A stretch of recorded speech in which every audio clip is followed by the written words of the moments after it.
Project Tribute Foundation is a 501c3 nonprofit dedicated to aiding our nation's first responders. Our vision and mission is to enhance the life-saving capabilities of our first responders through raising awareness and funding for the life-saving work that they do.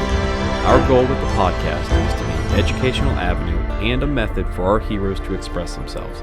In the podcast, we will discuss various tough subjects. Some of the subjects may be uncomfortable or controversial. Our guests have the right to share their thoughts and ideas, and for our listeners to hear the unedited words of our guest. The Foundation's role is to showcase a diverse array of thoughts and opinions within the first responder community. If you hear something that you do not agree with, please consider reaching out to us at projecttributefoundation@gmail.com and join our podcast. If you're a first responder and you would like to share your story, we truly would love to hear from you and learn from your experiences. Please enjoy this week's show, and as always, like, comment, and share to help us grow. You can find more information at www.projecttribute.com. Thanks and have a great one.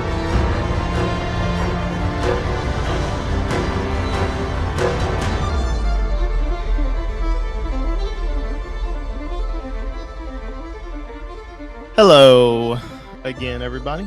This is James Wathen here with Project Tribute Podcast coming at you.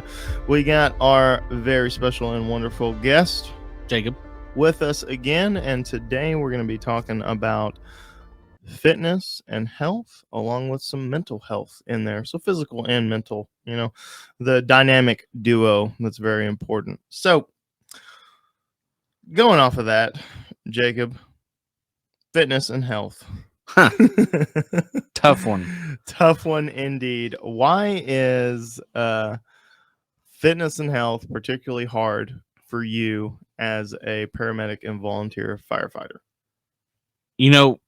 It's hard because I can sit here and make up excuses all day long. We all can. I sit here and like I've said in previous podcasts, we work 24-hour shifts. Some fire departments work 24 on, 48 off. In my case, I work 48 and I'm off for 5 days. And then I work a second. I either work overtime or I'll mow grass or something in the summer. My biggest thing is, I've got 2 kids at home. I got an 11-year-old. She keeps me busy. I got a almost 2-year-old. That little girl keeps me busy. And then I just make excuses. But it's our schedule is the biggest part of it. We're tired when we get home, or we're tired, from playing all day with the kids or whatever, So, that's the biggest part of it for me is scheduling. You guys also, because you're doing, there's there's pros and cons for being on a 24-hour shift, right? So you have quite a bit of time when you're off to be able to do your own stuff, right? But when you're at work, you're there for 24 hours. It's a whole day. Yeah. So that could be a whole day of making healthy decisions, or it could be a whole day of making, not very healthy decisions. Right. So with that being said, do you have time to cook, right? Right. Whenever I first started, at the ambulance station, I worked there. I've been working there since 2015, I think, full time. We used to have time to cook, not every shift, but we used to have time to cook every now and then. Yeah. Now just as the years gone by, and then we had COVID, and then it's just gotten busier ever since. Yeah. We don't have time to cook. Heck, I barely have time to put something in the dang microwave, man. Yeah. It's like, all right, we got to stop. Yeah. We got to stop somewhere, get fast food, quick trip food. Red Bulls, Alani's, man. That's my jam. That's how I make it through the shift. Hey, those are pretty good. Yeah. I'm not gonna lie. Those Alani's are actually pretty delicious, man. So we're eating crappy food. And that's where a lot of it lies. Is it's the cycle of eating bad food. So you eat bad food on shift. When you go home, the bad food makes you lethargic, and on top of having a busy shift, you're not motivated to do anything. Yep. And then you go on your days off, and you're like, well, I'll get started when I go back to work. And it's just it's a cycle. Over and over. We have certain things. Like upstairs in our living quarters at the ambulance station, we have a little, I guess kind of like a Bowflex machine or something like that, or Boss Bot and treadmill. Yeah. I mean, dude, we get up there. Heck, I get on my shorts and this pager's going off for another call. So I'm like, well, there's no point in even trying. Yeah, you're like, great, here we Yeah. go again. You know. Yeah, but I mean, a lot of us, myself included, we got to take that time to do that. I mean, take that time to work out, take that time to eat right, meal prep, things like that. Because You got to. I'm telling you right now, I do it. I eat out every day. I mean, Mhm. I'm eating something out. For one, it's convenient. Oh yeah. And it probably tastes better in my damn cooking. I can cook a Probably. steak though, but I don't have time to cook ribeye. That takes some preparation Yeah. time right there. Yeah. Right. But yeah, no, it's you hit the nail on the head, man. It's convenient. You can't really argue it's cheap anymore. Yeah. But it's convenient. Absolutely. And conveniency is a big thing. It's a big Yeah. selling point when you can just go in and pick some up. Right. I mean, one of the biggest issues that I have is I'll get going in my routine like really well. Yeah. And like I had a little bit of a stumble here recently. I was doing really good in my routine and I freaking went way too hard and started doing handstand push-ups instead of like starting out with a wall hold and stuff like that. And oh my God, my elbows like flared up so effing bad. It was horrible. Yeah. So I took a few days off, went back, focused on legs, did that for a couple days. And then finally my elbows calmed down. But at that point, I'd gotten so out of the routine, yeah. I stopped going for a few days. So Right. I'm getting back into it now. It was like a 1 week stumble, but still I was going really good at a good pace. So it's just frustrating, but it's easy to let it happen. Yeah. It is. I mean, you're on a 1 week stumble. I mean, some of us are like on a 52-week stumble. Like a year. Yeah. The biggest thing is getting into the root. The thing that I found out continuously is if you get into a routine and you can maintain that routine long enough, you get so aggravated when you break that routine that you just go back into it. Yeah. Right. I mean, I've heard that. Like it's just a part of your day at that point, I've been at that point like a couple years after high school. I was there. I'm like, heck yeah. But dude, I mean, I just, some certain people or people deal with certain like types of depression different ways. Oh, for sure. Some people work out, some people eat, some people drink. Mm-hmm. I mean, yep. Whatever. Me, I don't do drugs. I mean, I drink occasionally, like after I get off shift, I'll go have a couple drinks or whatever, and then I eat. Yeah. Would you kind of say that's your thing, is eating? Yeah, I mean, yeah, and obviously not healthy. You're just like, let me just get something real quick. Yeah, something real quick, or I get bored. Like sitting at home. Oh my God, bored eating. Yeah. Holy crap. Happens a lot. So here lately, I've been trying to fast. Like throughout the morning. My fiance and I, we like don't eat from I'd say 8 p.m. until noon the next day. And then, so you're doing intermittent fasting, basically. Yeah. So I mean, I've heard different things about it. I mean, I've read up on it. It could be healthy. It could not be healthy. I used to do it myself. One of the guys I used to follow, I still follow, Gregor Gallagher. He's a super smart guy. He's shredded. He was big on and still is big on intermittent fasting. Yeah, as his thing of how he got so shredded and in such good shape. You just pick a certain part of the day, a time span. It's been a while since I've done it, so I'm not too familiarized with it now at this point. But basically, you put, why don't you explain it? You're the one that's dude, I just haven't been doing it the last week or so. 2 weeks. I mean, I ain't been doing it like 2 months or nothing. This is a very recent thing. Yeah, I mean, you probably know more about it. I mean, just from what I've seen, like on Facebook and Google and stuff, it's just like it's using your excess storage in your liver and pancreas and all that. It's just using those carbs and stuff. I mean, you're minimizing everything. Basically, kind of like a calorie deficit. I mean, you're not, because like on shift we're eating breakfast, lunch, and dinner if we have time, plus snacks in between. So we're cutting back a little bit on the eating, on the calories. I mean, that's our biggest thing is I need to be in a calorie deficit. And at the very bare bones of, losing weight and getting shredded, whatever, that is at the core of what it is, a calorie deficit. Yeah. You are expending more calories than you are taking in. Right. Is all it is. Right. really hard to do.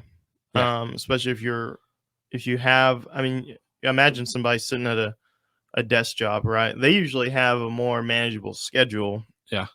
Because they usually have a normal 9 to 5 or something like that. Right. But That'd be nice. you want to talk about a sedentary lifestyle? Yeah. Like, holy crap! If your whole day is sitting at one desk at work, like you're not expending hardly any calories. Right. You know, at least with like even with your job, you know, you're sitting in an ambulance and stuff, but you're getting out, lifting patients, dealing with equipment, potentially having to wrestle with some guy. Right. So, I mean, you're expending some calories during your shift. Mhm. So what you did the intermittent fasting? What are some other things that you're doing to try and maintain your health? Because our health is super important as first responders, man. Man, gonna be quite honest. It's tough. I mean, It is. we have gym membership, doesn't mean we go. Yeah. But I mean, Mhm. everybody does that. I mean, if you don't do that, I mean, I would say that's the American way. Get a gym membership and not go. It's like, this is my year. Yeah, this is my year. And you buy one, and then you're like, after January, Yeah. you're like, you know what?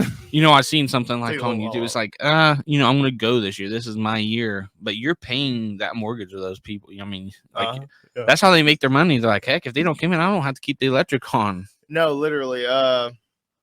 You know that when I was doing personal training, I was at a CrossFit gym, and I would always tell people that I'm like the business model for those box gyms, like the Right. pop-up gyms, Yeah. is they expect you to buy membership and not show up. Yeah. Because then they don't have to replace equipment and stuff Right. like that, and they don't have as much money going out, but they continuously have your monthly fee coming into their Yeah. account every month. Yeah, because people don't want to go in and cancel. They're like, nah, probably not. Yeah, and especially if it's like pretty cheap and reasonable to Yeah. where you hardly notice it. You just keep it. Right. So I tried to maintain I try not to maintain more than two gym memberships at a time. Yeah. Right. If I want to try out a different gym, I'll cancel one of the two and I'll go to that one. Right. Because I don't want to have like, there's some people that have like a gym membership to every gym in the town. Yeah. You know, and it's like, wow, you're wasting quite a bit of money at that point, pal. I don't get You paid know, that good. You don't go. You don't go to. Yeah. You only go to like one of them. You Right. know what I'm saying? Right. So, But I mean, those changes myself, I definitely need to take them. I mean, we look at the longevity of our life. I mean, if I stay on the track, or if people stay on the track, you know, eating what's convenient and not healthy, yeah, not working out or like drink or whatever after shift every day, or getting like belligerent, drunk. yeah. You know, it's just their life's not going to be that long. How would you say it affects your job? Like as far as my health, Yeah, and how do you feel like it would be better if you or when you do get into better shape?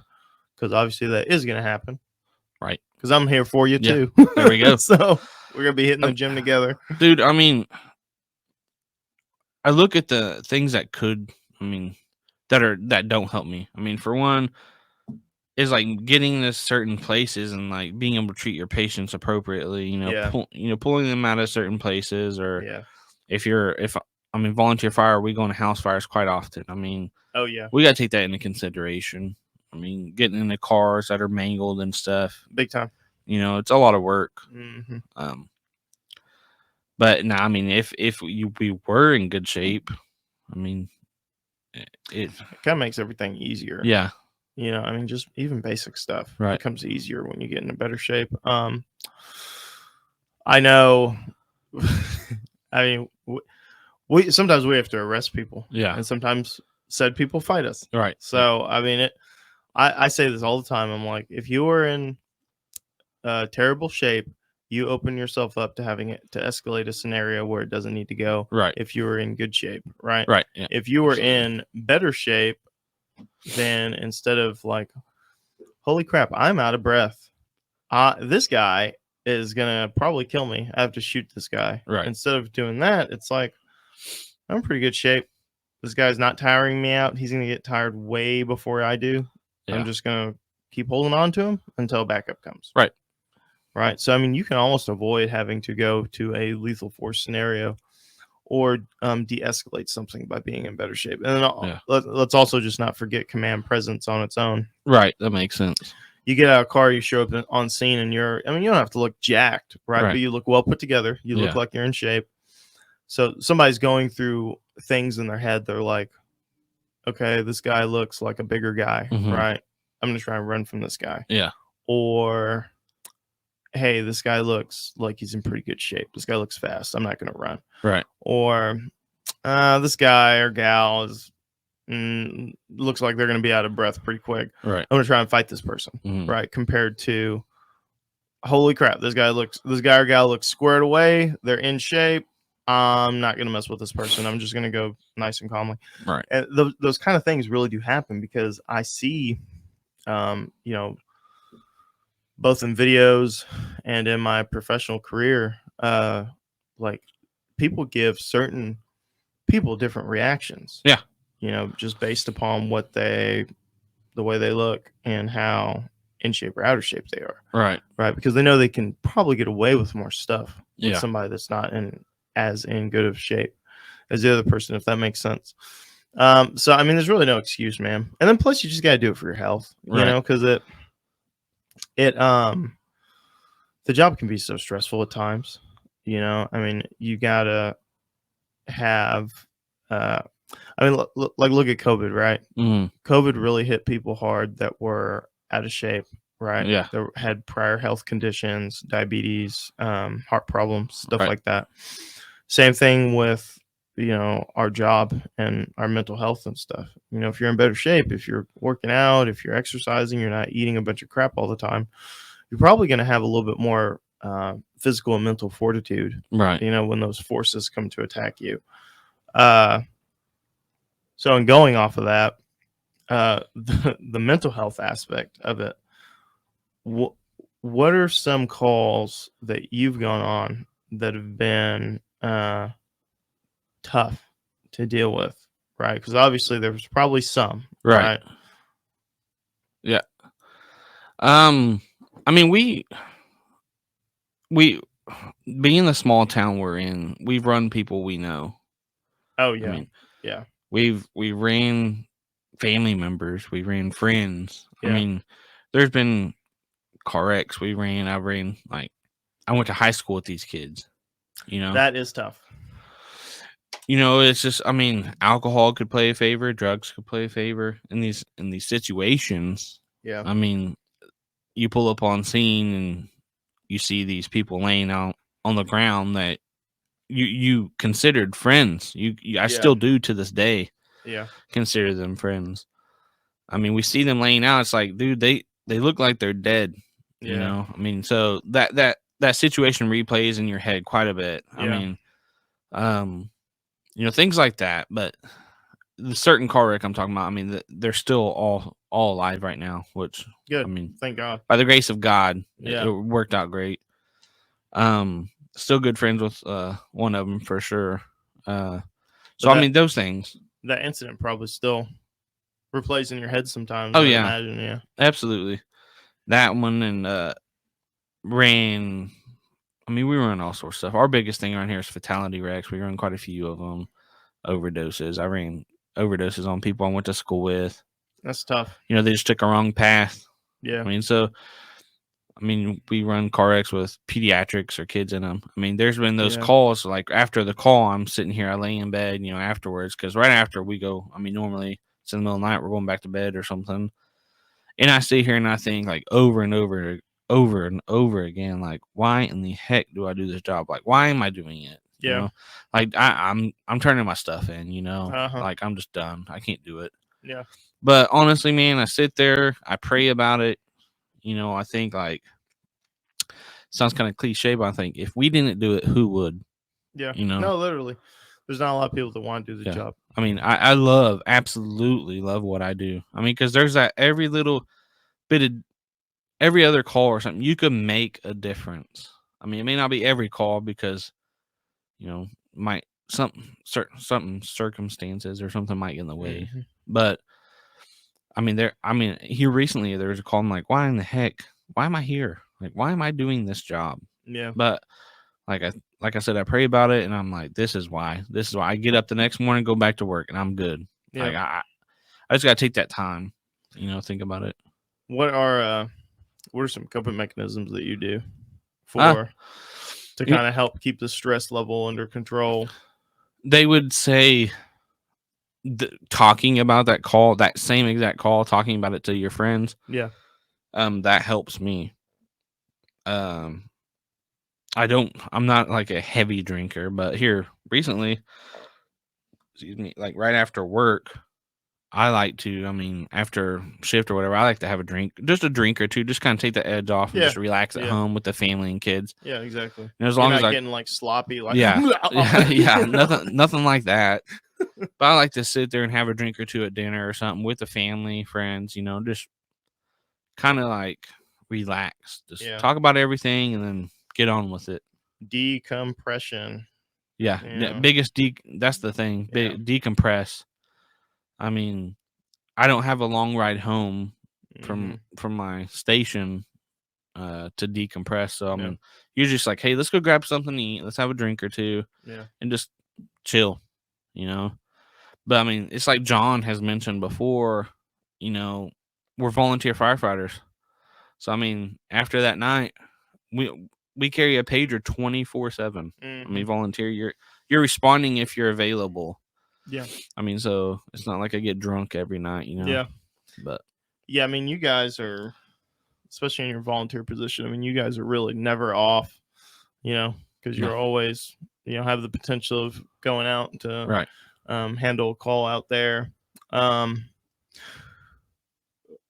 Man, there's a lot to it. There really is. Yeah. I know the gym for me is a big one. Mhm. Working out, hanging out with friends, talking to Right. friends. All those things play a key role in, like I mentioned before, decompression. Yeah. You got to decompress, right? When you're on shift, you're usually wound up kind of tight because you never know when. You always have to be in a state of readiness, pretty Right. much, for something to pop off. So it's really dangerous if you're letting yourself like relax too much. Yeah, especially absolutely. if you're on scene. If you're on scene, you're really wound up. I agree. We get those calls where you like it's going to be chaotic on the scene, okay? But I work with some good partners. I have worked with some great partners in the past as well. Mhm. Where like first thing I say is let's get it, let's do good. Okay. We got to take that time to prepare ourselves before we get to a bad scene or something. Yeah. We got to be in shape, be mentally and physically ready. Mm-hmm. There's situations where you're like not walking around. You're like, hey, somebody's dying right here in front of you. Let's get to work. I totally agree.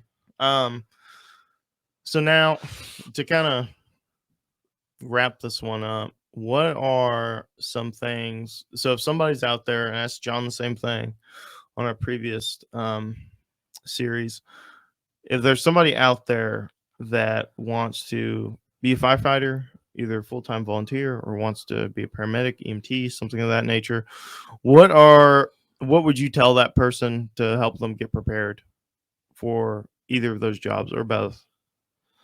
Man, that's a tough one. Get your mind right. Make sure this is what you want to do. They do ride-alongs at certain places, like for fire departments and emergency medical service, ambulance type. Do they really? Yeah. Oh, Yeah, they. wow. I know our service would do it if you signed a third rider form saying we're not held liable for any like death or bodily harm you may see or get. Wow, I didn't know that you Yep. firefighter agencies and Yep. paramedic agencies did ride-alongs like Yep. that. So it's kind of like you guys. I think you guys do ride-alongs, don't you? Yes. Yeah. So kind of like that. Obviously, you can't do patient care, but you can kind of see what we do, kind of what we go through. And some days you might catch, like we talked about, lift assist, or you might catch a shooting. It's just, Oh man. if we catch a shooting with you on the ambulance, you're a black cloud and you're gonna go home after that call. Yeah. Because I don't need that. You're the what's it called? The shit magnet. Yeah. Yeah, I had one of those last week. She's not allowed to come back. Oh, really? What happened with that Oh one? man, we caught a cardiac arrest. First call out the gate. We catch some psych patient, just wanting to fight us.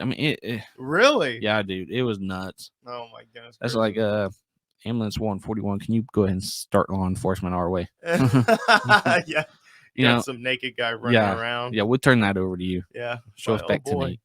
Is that poop in his hand? Yeah. Oh Yeah. no. See you boys later. Refer to PD. Yeah, exactly. Yeah. We You know- try to, if we can say tonight refer to medical, Oh, man, yeah. it's a good day. Oh, we know. We see it in the notes on our calls. Yes. Or hey, you know, like Oh man. whatever unit or whatever call sign Narcan's given en route, we know it's not going to be good. Yep. But Pretty good times, much. you know, we all work well together. But you know, like come do ride-alongs with us or with area department you're with. Get yourself physically, mentally ready. You know, you got to make sure you're ready to take on those bad calls because they're going to happen. Yeah. It's not like every day is like rainbows and sunshine. You know, we get some bad stuff. Oh yeah, for sure. Now, going off of mental, physical health, all that stuff. Why do you full-time paramedic and volunteer as well? You know, and we kind of touched that on our last episode of this series. But what, like, for somebody that's just looking at that, they may be thinking, like, why does he also volunteer? Like, well, why would somebody do that? Is it just, you have that other itch that you Yeah. want to scratch? Pretty much, I have that other itch to do it. I mean, I'm dedicated to my community. I've lived here my whole life, Mm-hmm. 31 years. I feel like I need to give back at some point, Yeah. I love what I do. I love all the people around me. You don't have to do what we do, John and myself. I mean, we volunteer, we work full time and work separate jobs. You don't have to do that stuff, but Yeah. we just love it. You join it, you're more than likely to love it. Yeah, and you get sucked into the brotherhood of it Yeah, too. The absolutely. brotherhood, sisterhood, and you're like, That's big. man, this is awesome. I have so many friends that are first responders, that like I had to go on a deployment for an ambulance service, for like COVID and hurricane stuff. We get to go on deployments. Yeah. So I was gone Super for cool. I was gone for 29 days. Wow. And I left my fiance with a 3-month-old baby. Yeah. And I thought I was just going to be gone a week. And then Homeland Security was like, nope, you're gone for 29 days. And here's where you're going. That And- paid pretty well. Yeah, it wasn't bad. I mean, it paid pretty well for what we were doing. Yeah. But, and then, I leave my family, but the yard's got to be mowed, the house got to be looked after and make sure, they're taken care of. So I have plenty of friends from my brotherhood, from the fire and police and EMS that would go by and check on them and stuff while I was Awesome. gone. Yeah. Hell yeah. So it worked out well. Man, that's awesome, dude. I know we're gonna get you in the gym. Yeah. With me. Yeah, we need to, 'cause work I'm- out sometime. Yeah. Yeah, that'll help with my mental stability too. What are some goals? Are you trying to like stack on some muscle, or are you trying to just lose some weight, or A little bit of both, man. Getting like more physical, like cardiac shape, so I can. I mean, Yeah. there's been fights here recently on the ambulance. We get somebody that's alter mental status, and we Yeah. don't have nobody with us until you guys or fire gets there. And I mean, it'll wear you out pretty quick. You look like you're a pretty strong guy. You got Yeah. some pretty broad shoulders. Yeah, I mean, definitely. I mean, I'm not. You Oh. probably still lift quite a bit of weight, I'd imagine. Yeah. Oh yeah, It's just doing it for a set amount of time. yeah. I mean, pretty dude. much, Yeah, exactly. I mean, we get in a house fire, we gotta pull somebody out. We gotta be. I mean, can't be no. Yeah, that's some real Yeah. cardiovascular stress right there. yeah, for You know, sure. I mean, you're dragging you do a sandbag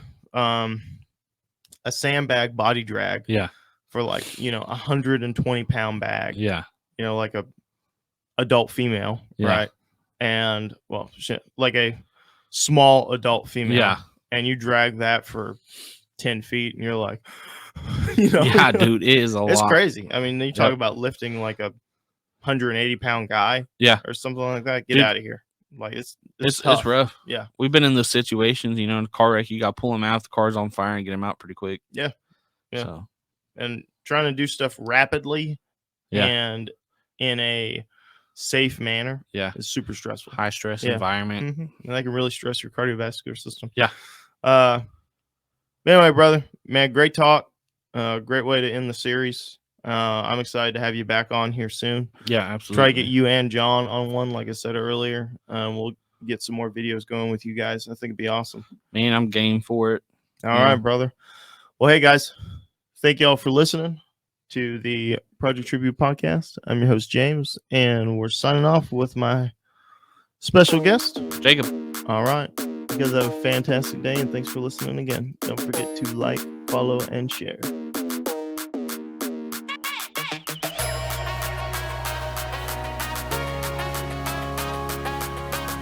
This podcast is hosted by the Project Tribute Foundation. We are a 501c3 nonprofit dedicated to aiding our first responders. Thank you for listening. For more information on our efforts, check us out at www.projecttribute.com. If you're a first responder that would like to share your story, contact us at projecttributefoundation@gmail.com. You can find us on various social media and podcast sites by searching the Project Tribute Foundation. 100% of donations are used to save lives, while our retail store pays for any of our operational costs. Thank you again, and please be sure to like us, follow us, and share our foundation with your friends. Thank you and have a great day.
This podcast is hosted by the Project Tribute Foundation. We are a 501c3 nonprofit dedicated to aiding our first responders. Thank you for listening. For more information on our efforts, check us out at www.projecttribute.com. If you're a first responder that would like to share your story, contact us at projecttributefoundation@gmail.com. You can find us on various social media and podcast sites by searching the Project Tribute Foundation. 100% of donations are used to save lives, while our retail store pays for any of our operational costs. Thank you again, and please be sure to like us, follow us, and share our foundation with your friends. Thank you and have a great day.